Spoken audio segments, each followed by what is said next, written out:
तो मछली मीन को उन्होंने भोग करते हुए देखा, तो वो ऋषि जो सिद्ध हैं अंदर बैठे हुए, उनका आत्मसंयम डोल गया, काम जाग उठा। ऐसे महान सौबरी मुनि का।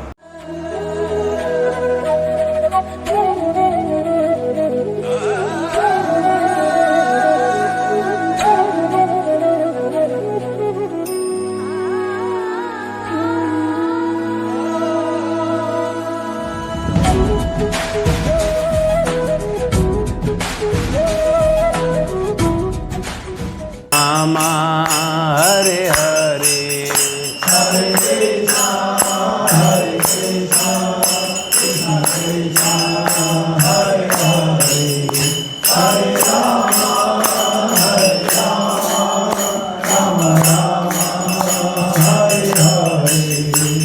हरे कृष्णा हरे कृष्णा कृष्णा कृष्णा हरे हरे हरे राम राम राम हरे हरे। हरे कृष्णा कृष्णा कृष्णा हरे हरे हरे राम राम राम हरे हरे।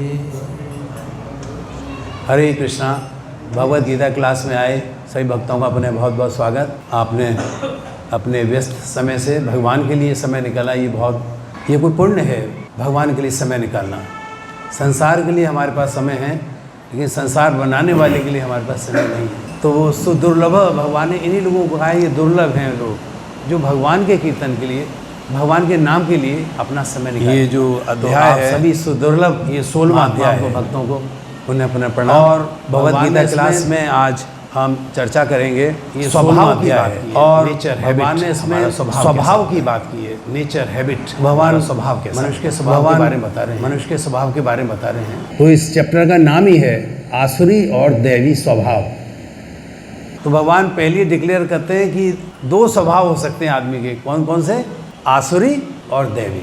दैवी यानी देवताओं जैसे, जिसमें दया की भावना हो, या आसुरी जिसमें आसुरिक प्रवृत्तियाँ हों। देखिए प्रभु जी, ये जो हमें बताया जाता है, जैसे हम पढ़ते हैं धर्मशास्त्रों में, देवताओं और असुरों का जो युद्ध है, तो देवताओं और असुरों का युद्ध क्या है?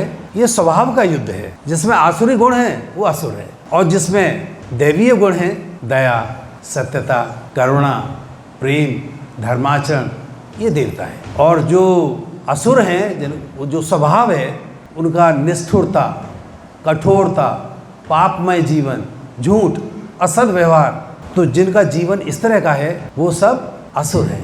तो भगवान कहते हैं इस मनुष्य के अंदर ये दोनों स्वभाव हैं। हम असुर भी हैं और देवता भी हैं, क्योंकि ये दोनों गुण हैं प्रकृति के, इस नेचर के। हम इस नेचर में जहाँ रहते हैं, भगवान ने प्रकृति बनाई और इस प्रकृति से हम सबके शरीर का निर्माण हुआ, और जैसे जैसे हमको शरीर मिले वैसा ही हमारा स्वभाव बनता चला गया। और स्वभाव में उग्रता या नम्रता ये आई संग से। जैसे एक तोता है, आप देखते हैं तोते में एक ही तरह के 2 तोते होंगे, लेकिन उनका स्वभाव आपको अलग अलग मिल सकता है। शरीर एक ही है, ये भी तोता है और वो भी तोता है। एक तोता है जो गालियाँ बकता है और एक तोता है जो भगवान का नाम लेता है। तो भगवान कहते हैं ये वृत्ति है, स्वभाव है। एक घर में एक बच्चा बड़ा प्यारा हो सकता है, अच्छी बातें करेगा, आपकी आज्ञा मानेगा। एक होगा जो आपकी सुनेगा नहीं, आपको ही गाली देगा। तो भगवान कह रहे हैं ये जो गुण हैं 2 तरह के, एक तो आसुरी और एक दैवी है। तो इसके लिए आज एक श्लोक है जिसकी हम चर्चा करेंगे, ये बड़ा इंपॉर्टेंट है। काममाश्रित्य दुष्पूरम दम्भ मान मदान्विता, काममाश्रित्य दुष्पूरं दम्भमानमदान्विता, मोहात् गृहीत्वा सद्ग्रहान् प्रवर्तन्ते अशुचि व्रता। इसका अर्थ प्रभुपाद कहते हैं, कभी न संतुष्ट होने वाले, काम का आश्रय लेकर तथा गर्व के मद एवं मिथ्या प्रतिष्ठा में डूबे हुए आसुरी लोग इस तरह मोहग्रस्त होकर सदैव क्षणभंगुर वस्तुओं के द्वारा अपवित्र कर्म का व्रत लिए रहते हैं।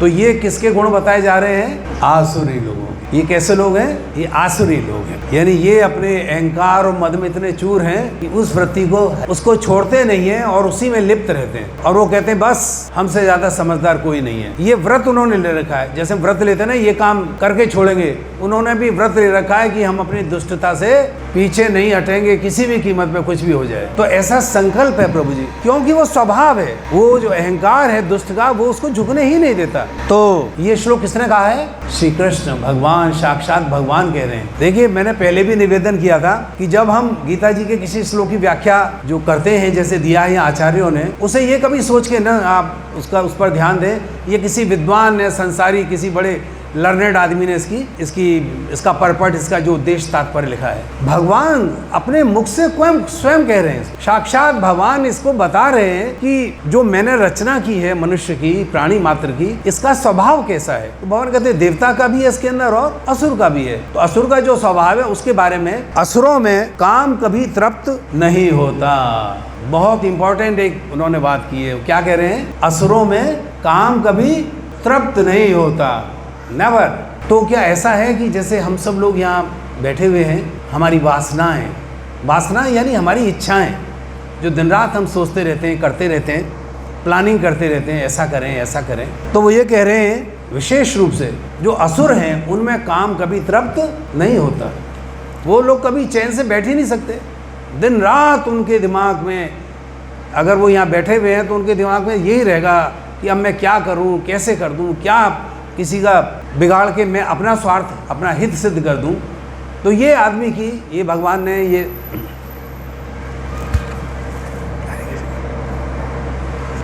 हरे कृष्णा कृष्णा कृष्णा हरे हरे, हरे राम राम राम हरे हरे। काम क्या है? कभी भी अतृप्त न होने वाली भावना है।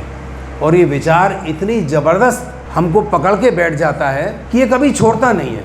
अगर किसी शराबी की कामना है कि मुझे आज शराब पीनी है, वो कहीं बैठा हो, किसी की मौत हो, किसी का जन्मदिन हो, कोई गम हो, वो ये बहाना ढूंढता रहेगा कोई मौका मिल जाए बस मुझे, और मैं जाके अपना मद्यपान कर लूँ कहीं से। क्योंकि उसको सामने क्या हो रहा है उससे कोई मतलब नहीं है। उसके मन में क्या चल रहा है? काम, अपनी कामना, मेरी इच्छा पूरी हो जाए, कुछ भी हो जाए दुनिया का, मरे जिए, मुझे कोई मतलब नहीं है, मुझे तो वो मिल जाए जिसकी मुझे ज़रूरत है।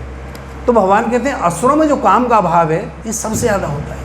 असुरों में तो मतलब हम इसलिए कह रहे हैं कि चूंकि हम लोग असुर हैं, ऐसे लोग भी हैं प्रभु जी जो बड़े महान ऋषि हैं, बड़े महान ऋषि और आचार्य। काम तो हर एक के अंदर है। जो बड़े ऋषि हैं, आचार्य हैं, भले लोगों क्या करते हैं, उस काम को कंट्रोल कर लेते हैं। आत्मसंयम, इसे कहते हैं आत्मसंयम। और कभी कभी ये आत्मसंयम का बांध बड़े बड़े लोगों से भी छूट जाता है, वो भी कंट्रोल नहीं कर पाते। आपने सुना ही होगा, बड़े बड़े ऋषियों से गलतियां हुई हैं। अभी भागवतम में कथा आती है सौभरी ऋषि के बारे में। एक सौभरी ऋषि हुए हैं, वो सिद्ध पुरुष थे प्रभु जी। इतने सिद्ध पुरुष थे कि वो जल के नीचे, समुद्र में अंदर, वो समाधि जल के अंदर जाके और वहाँ पे तपस्या कर रहे हैं ताकि मुझे कोई डिस्टर्ब न करे। अब सोचिए कितनी ऊंची उनकी स्थिति होगी कि समुद्र के जल में अंदर बैठ के और वो तपस्या कर रहे हैं। कितना आत्मसंयम है। तपस्या करते करते अचानक ध्यान में उनकी आंख खुली तो उन्होंने देखा पानी के अंदर, जल में मछलियाँ होती है ना प्रभु जी, तो मछलियाँ आपस में काम में लिप्त हैं, काम वासना में। तो मछली मीन को उन्होंने भोग करते हुए देखा।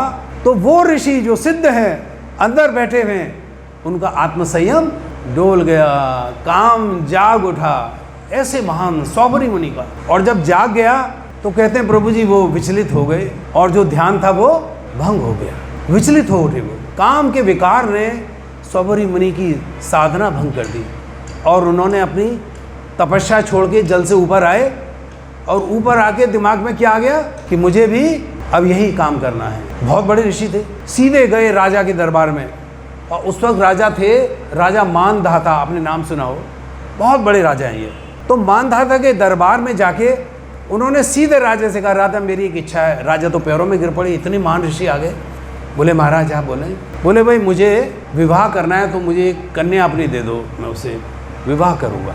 मानधाता राजा ने देखा यार ये इतने वृद्ध हैं, इनके हाथ पांव कांप रहे हैं, जटाएं बड़ी हुई हैं, कितना पता नहीं इनका जीवन है, वृद्ध हैं, और कह रहे हैं कि कन्या दे दो, विवाह करूँगा।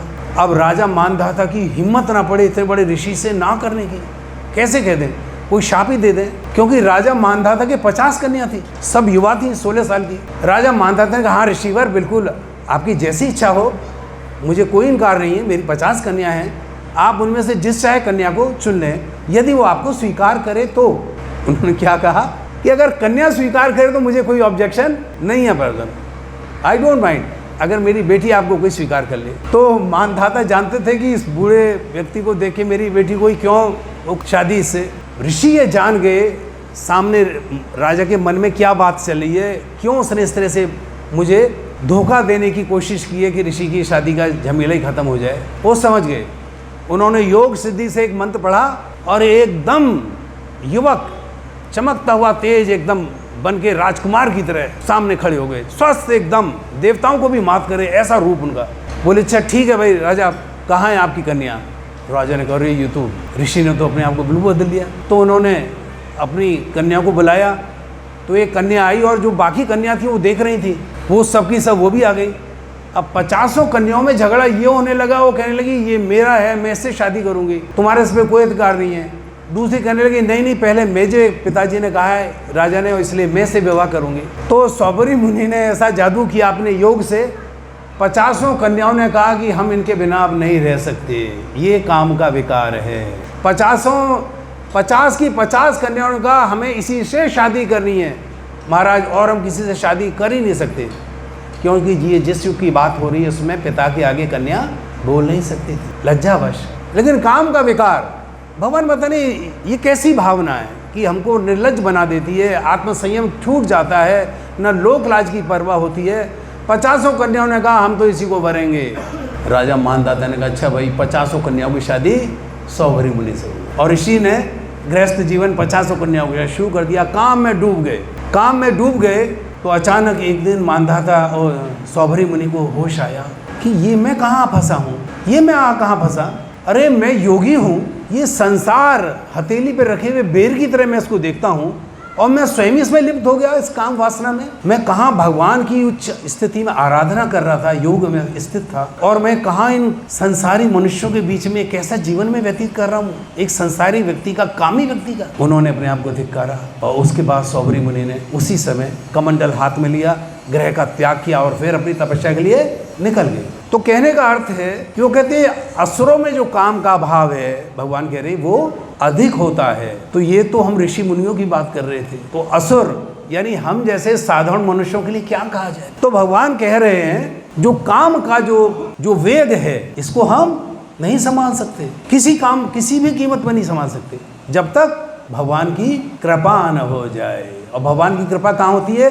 अगर भगवान का सत्संग न करें, भगवान का नाम लेने मात्र से ये काम वासनाएं, ये जो बुरे विचार हैं हमारा पीछा छोड़ सकते हैं। नहीं तो ये बड़े बड़े लोगों को भी, सौभरी मुनि जैसे लोगों को भी ये नीचे गिरा देते हैं। आत्मसंयम, अपने आप को संभालना मुश्किल हो जाता है।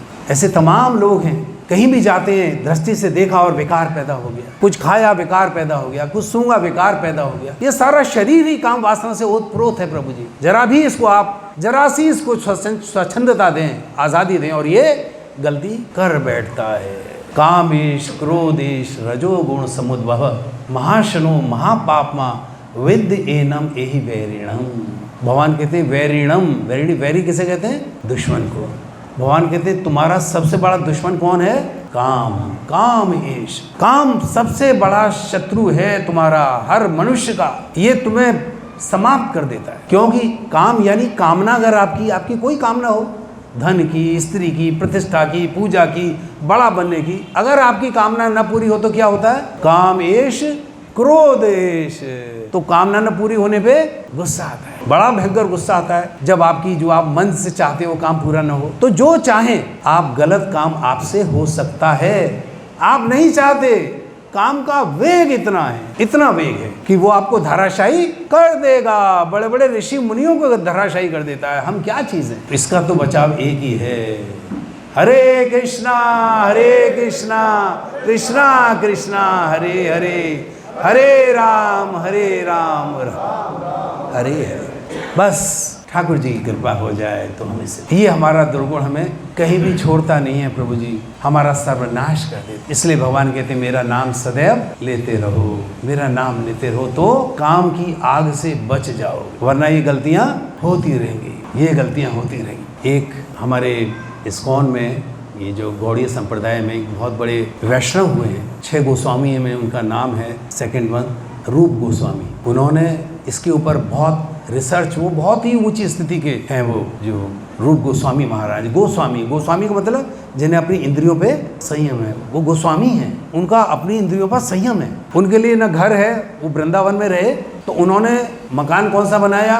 पेड़ के नीचे। किसी पेड़ के नीचे सो गए, बोले बस यही मेरा घर है। बोले ओढ़ने के लिए भी कुछ लेते हो?